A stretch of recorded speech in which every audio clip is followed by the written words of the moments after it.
Dans cet épisode, je vous propose de découvrir un exercice qui va nous permettre de rester au top.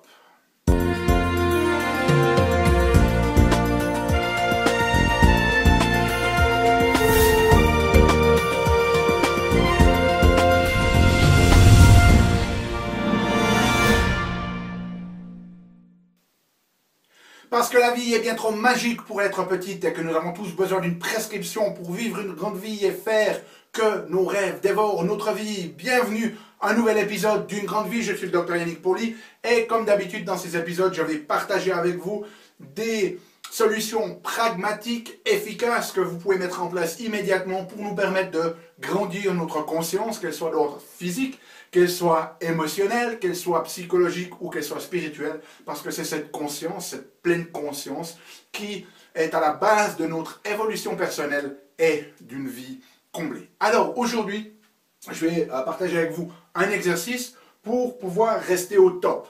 Alors la première des choses qu'il faut qu'on fasse, c'est qu'on définisse qu'est-ce que cela veut dire rester au top. Alors, ça ne veut pas dire que vous êtes le dirigeant d'une entreprise et puis que je vais vous donner des stratégies pour empêcher les jeunes loups et les jeunes requins ici qui essaient de prendre votre place de rester en dessous de vous. Ça n'a absolument rien à voir. L'idée de rester au top, c'est de rester au meilleur de vous-même. Et c'est à vous et vous seul de définir ce que cela veut dire pour vous. Okay, on ne va pas partir sur des critères extérieurs, des idéaux sociaux, de comment vous devriez être matériellement, spirituellement, des choses comme ça. C'est vous qui décidez ce que ça veut dire être au top. Alors, pour partir dans cet exercice, j'ai besoin tout d'abord de vous donner un contexte et pour cela, je vais partager avec vous une petite histoire, en fait même deux. La première, c'est l'histoire d'une compagnie qui vend du chocolat. Et dans ce chocolat, il y a une trentaine d'ingrédients. Et puis, au fur et à mesure de leur progression, certains de ces ingrédients commencent de coûter un petit peu plus cher. Donc, leur marge de bénéfice, si vous voulez, diminue. Alors, ce qu'ils décident de faire, c'est de voir si le fait d'éliminer un de ces ingrédients allait avoir un impact sur les ventes de leur chocolat. Donc, ils demandent à leur chimiste d'enlever un des ingrédients, et puis ils font venir un petit groupe de consommateurs, et ils leur font goûter, si vous voulez, le chocolat originel, et puis ensuite, ils leur font goûter le chocolat à 29 ingrédients, et ils demandent aux gens de partager leur expérience. Et les gens disent « Ah, c'est très très bon ». Donc il n'y a aucune différence entre l'expérience qu'ils ont du chocolat à 30 ingrédients et de leur chocolat à 29 ingrédients. Et puis, ensuite, ils lancent sur le marché sans dire aux gens que leur chocolat a maintenant 29 ingrédients. Et puis, les ventes restent les mêmes. Ils se disent donc, pourquoi pas essayer de gagner un petit peu plus de marge. Et ils demandent à leur chimiste de faire la même chose. Et maintenant, d'enlever encore un ingrédient. Et ils enlèvent cet ingrédient, le même schéma se passe, le même protocole. Ils testent cet ingrédient. Et puis, il n'y a pas de différence entre celui d'avant et celui à 28 ingrédients. Donc, ils lancent sur le marché et ça se passe toujours bien. Et donc, ils se disent, pourquoi pas essayer à 27 ingrédients. Et ça se reproduit encore et encore, jusqu'à un jour où tout d'un coup, leur vente s'écroule énormément. Et ils ne comprennent absolument pas ce qui se sont passés, parce que dans tous leurs tests, les gens disaient, il n'y a aucune différence entre cette version et la version précédente.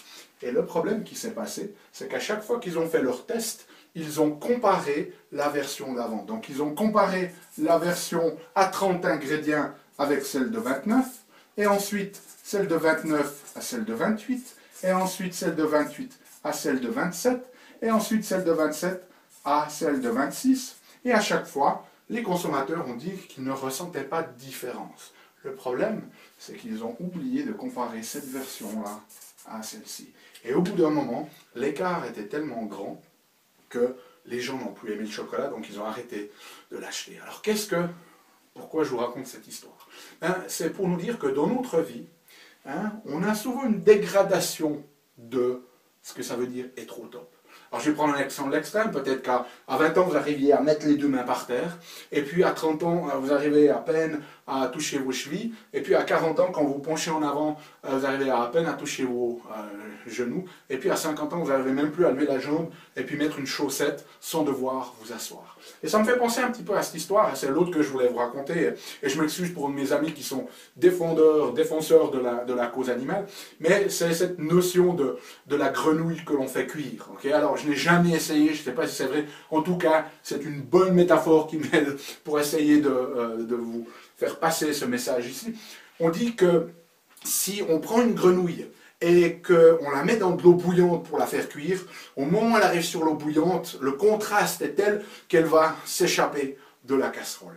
Par contre, si on la met dans de l'eau froide et que l'on augmente gentiment le volume, eh bien, la grenouille va se faire cuire parce qu'elle ne sent pas ce contraste qui augmente. Parce qu'il y a un contraste, si vous voulez, entre chaque degré, hein, de degré 26 au degré 27, en 7, 28, 20, comme ça, mais il n'y a pas ce contraste d'être dehors directement dans l'eau bouillante. Donc, elle va rester à l'aise et puis elle va finir cuite. Alors, dans notre vie, c'est exactement ce qui se passe. Très souvent, on ne reste plus au top parce que on est un peu comme cette grenouille hein, que l'on fait gentiment cuire. Et comme il n'y a pas énormément de contraste dans l'augmentation de la température, on ne se rend pas compte d'à quel point nous, on régresse dans nos capacités.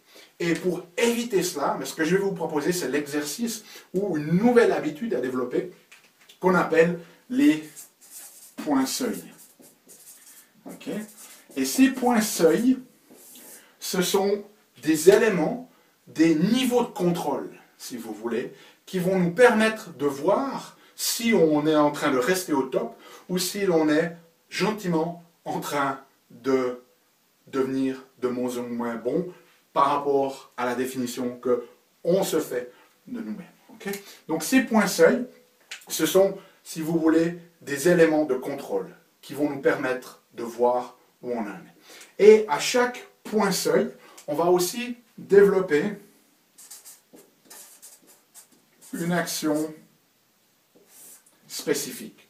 C'est-à-dire, et vous allez le comprendre tout de suite, c'est-à-dire que si tout d'un coup notre point seuil, notre point de contrôle nous montre que l'on n'est plus à niveau, eh bien on va avoir une action prédéterminée pour remédier. C'est une action pour remédier à la situation.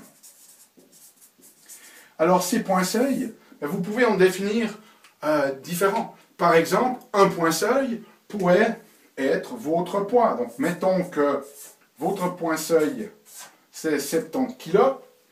Et puis, c'est les vacances de Noël, vous rentrez en famille, et vous avez l'habitude de faire du sport 3 fois par semaine, par exemple, et vous rentrez en famille, et puis là, vous n'avez pas votre environnement habituel, donc pendant 2 semaines, vous ne faites pas de sport, et puis vous mangez peut-être un petit peu plus qu'à l'habitude, hein, vous partez un petit peu dans l'extrême, dans les extrêmes, dans les excès. Ça vous est peut-être déjà arrivé, hein? Moi en tout cas jamais, bien sûr, bien évidemment, on est tous responsables de ce genre de choses-là, mais finalement, vous rentrez et puis vous vous mettez sur la balance et vous voyez que vous êtes maintenant à 72 kg, ça veut dire que vous avez dépassé votre point seuil, il faut donc une action pour y remédier, et dans ce cas-là, par rapport à votre poids, ça peut être de faire du sport 5 fois par semaine. Alors ce n'est peut-être pas la meilleure stratégie. J'ai une perspective particulière sur la notion de faire du sport, mais c'est juste pour l'exemple ici. Au lieu d'en faire 3 fois par semaine, vous faites maintenant 5 fois par semaine jusqu'à que vous réatteigniez votre point seuil. Okay? Donc ces points seuil, c'est des alarmes si vous voulez. C'est un petit peu comme des détecteurs de mauvais comportements. Alors, vous pouvez en avoir dans toutes les catégories de vie. Vous pouvez en avoir un sur votre poids, vous pourriez en avoir un sur votre fitness général. Par exemple, un de mes points seuil, à moi, c'est de faire des appuis faciaux et mon point seuil, c'est 40. Donc, si je vois que je suis plus capable de faire 40 appuis faciaux, eh bien, ça va mettre en place une stratégie pour retravailler la tonification musculaire de mon corps. Okay? Alors, bien évidemment, ces points seuil, ces points de contrôle, il faut les faire régulièrement. Moi, ce que je vous propose, c'est de les contrôler tous les 15 jours ou au moins une fois par mois. Donc, une fois par mois, vous testez vos points seuil. Donc, par exemple, si vous en avez un sur le poids, un sur votre fitness, ben, une fois par mois, vous mettez sur la balance. Une fois par mois, vous faites vos appuis faciaux, par exemple, pour voir si j'arrive à 40. Ça peut être dans d'autres catégories de vie. Par exemple, au niveau de vos relations, ça peut être le fait que un de vos points seuil, ça serait de sortir en famille ou avec votre époux, votre épouse ou votre partenaire, au moins une fois par semaine, d'avoir un moment pour vous. Donc, ça peut être une fois par semaine. Aller manger ensemble, par exemple, ça peut être un point seuil. Ça peut être au niveau intellectuel, de vous dire, voilà, j'ai envie de lire 2 livres par mois. Donc c'est mon point seuil. Si je ne lis pas 2 livres par mois, je mets en place une stratégie pour y remédier. Donc ce que je vais vous proposer de faire, c'est bien évidemment, de créer vos points seuil. Okay. Donc une des choses que je vais vous proposer de faire, c'est de partager avec moi. Créer pour ce qui est important pour vous dans vos différentes catégories de vie. Ça peut être au niveau financier, l'épargne, une épargne minimale que vous voulez avoir. Peut-être que vous voulez avoir une épargne minimale de 5 000 € ou 5 000 francs suisses sur un compte d'épargne. À vous de déterminer. Mais déterminez vos points seuil et puis ensuite déterminez votre action. Pour chaque point seuil, quelle est l'action au cas où, lorsque vous vous testez, une fois tous les 15 jours, une fois par mois, si vous n'êtes plus en accord avec ce point seuil, quelle est l'action que vous allez mettre en place pour y remédier. Donc partagez avec moi, oups là, failli tomber ici, partagez avec moi dans les commentaires sous cette vidéo ici, soit sur YouTube, soit sur le blog, laissez-moi savoir quels sont les, mettons, 4 ou 5 points seuil que vous allez développer, que vous allez monitorer régulièrement, et puis quelles sont les actions pour y remédier. Ok, très important. Et puis un petit bonus pour vous, parce que je vous adore, et puis pour vous remercier de me suivre régulièrement, eh bien, c'est un petit bonus ici, de partir dans la notion d'amélioration. C'est-à-dire que si tout d'un coup, reprenons cet exemple du poids, vous êtes parti en vacances, vous n'avez plus fait de sport, vous n'avez plus fait attention à ce que vous mangez, vous avez pris du poids. Ce que l'on va faire, au lieu de se dire, waouh, de nouveau partir dans le sentiment de culpabilité, j'ai pas réussi à maintenir mon poids, on va tourner ça et on va dire, voilà, c'est une opportunité pour m'améliorer encore plus. Donc, une des bonus que je vous propose de faire, c'est que si tout d'un coup, pour une raison ou une autre, vous n'êtes plus capable d'être à votre point seuil, vous allez mettre en place, bien évidemment, vos actions pour y remédier, mais vous allez augmenter le challenge de votre point seuil. C'est-à-dire que maintenant, peut-être que 69 kg devient votre point seuil. Dans mon exemple, par exemple, sur 40 appuis faciaux, si tout d'un coup, je n'ai plus le tonus pour y arriver, que j'en ai fait que 35, eh bien, au lieu de me dire, voilà, je mets en place des actions pour revenir à 40, ce que je vais faire, je vais me donner un nouveau challenge maintenant, et je vais créer comme point seuil 45 appuis faciaux. Ok? Donc j'espère que ça vous donne une stratégie pour vous permettre de monitorer régulièrement pour rester au top et ne pas être comme cette grenouille qui se fait gentiment mais sûrement cuire au fur et à mesure que la température augmente. Ce sont un moyen de vérifier régulièrement où vous en êtes sur ce qui est important pour vous et si tout d'un coup vous n'êtes plus au top selon votre propre définition, de mettre en place des stratégies pour y remédier et même de vous améliorer encore plus. Okay, donc moi je me réjouis d'entendre vos commentaires, partagez sur les commentaires ici l'expérience que vous avez de cet exercice et puis bon, on se retrouve bientôt pour une nouvelle vidéo. D'ici là, souvenez-vous, émerveillez-vous, aimez la vie, contribuez chaque jour un petit peu plus et puis donnez-vous la permission de vivre une grande vie en vous souvenant qu'il n'est jamais aussi facile de vivre une grande vie que quand vous aidez les autres à vivre eux-mêmes une grande vie.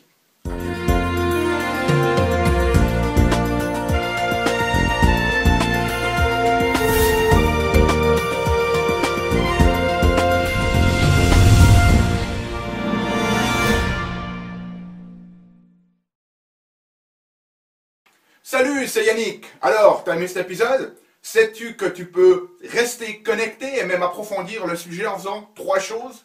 La première, tu peux t'inscrire à mon compte YouTube. De cette manière, tu seras informé des prochains épisodes.